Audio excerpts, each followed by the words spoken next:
chance to see how strong these animals are. Each one of our dolphins weighs well over 350 pounds, and as they move the water, they lose the advantage of its buoyancy.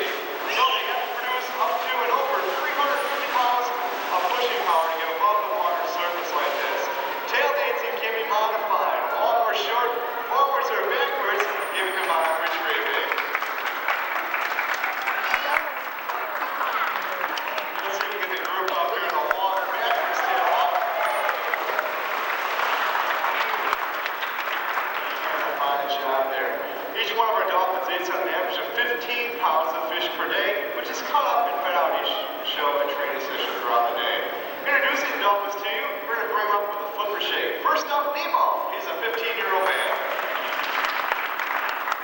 Nemo arrived here in 1976.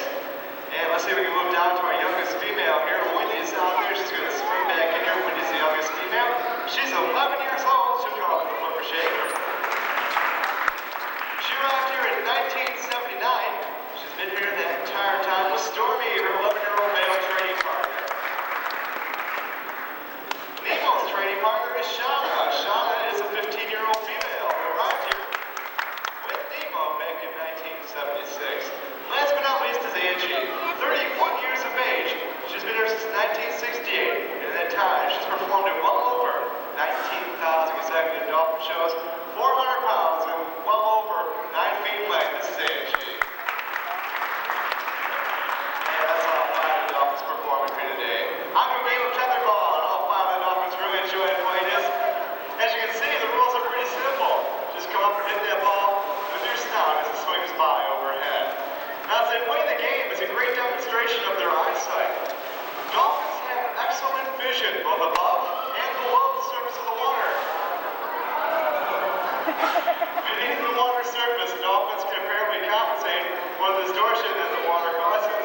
But usually, the dolphins like to keep their head above the water surface to check the ball's position more carefully.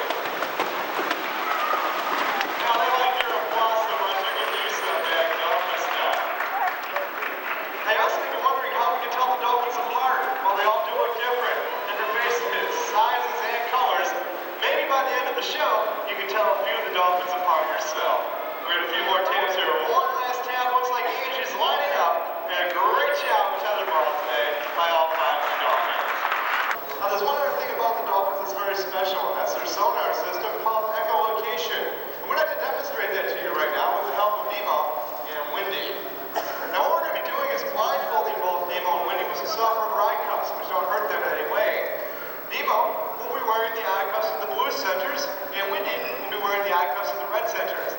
These will correspond to 6 rings Ron's going to be throwing into the pool. 3 of the rings are blue, which Wendy picks up, and Nemo picks up only the red rings. So you may be wondering how they're going to find these rings, let alone tell the difference in color if they can't see. Well, the dolphins have the ability to produce sounds to their forehead. These sounds bounce off the objects in front of them, return to the dolphin in the form of an echo. They can actually get a 3-dimensional picture of what's in front of them, telling the size, shape, and density of anything that beam of sound hits. The density is the key here. The blue rings are filled with lead, the red rings are filled with sand. And because of the 2 different densities of those materials, they can actually tell the rings apart. Now, you may notice when they're swimming through the water that they move their heads back and forth. That's because the beam of sound they're producing is similar to that of a flashlight in a dark room. Scan a large area, they just move their heads from side to side. Wendy's all finished. Nemo's out there. He's got his last ring as he scans in, locks it on, brings it all the way back with Wendy. That's a fine job. Blindfold and retrieving, and both goes off.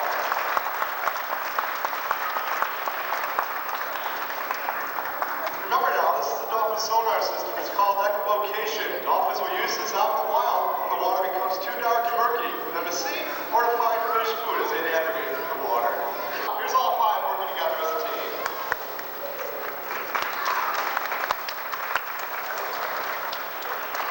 One more time around, and there they are. All 5 dolphins with their own hurdle jump. Move on to a basketball game. Angie will shoot for one of the teams, and let's see, Nemo is going to shoot for the other.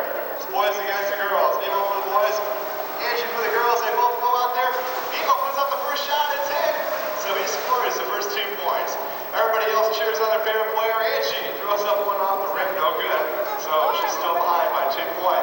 17 out there. He's going to try and take a demanding lead. Angie puts up another shot, rims it. No good. Meanwhile, steals it, comes back around the baseline, dribbles through the lane, pulls up for a jumper, and it's off the rim. No good. So he'll continue to shoot, rebounds his own shot there, and he scores. Boy, he's taking a big lead here now, 4-0. So let's see if we can get Angie out there. Sean is playing out, trying to help Angie out, but Angie's the only person on the team here today, so she's got to score, and she's having a rough time. Now, basketball is a little more difficult when you don't have hands to shoot with. You see they have to balance that ball on their snouts, tossing it up in their neck. Here's very strong to Angie, moves it in the highest level. So, Shauna definitely has some pressure on her, making it one attempt. If she does, it means we win the game at a time. If she hits it, Angie's the winner. So everything counts on this jump. Shauna's going to try and give it everything she's got. As she's up, and we end the time. Great shot by Shauna. And a fantastic job there that each can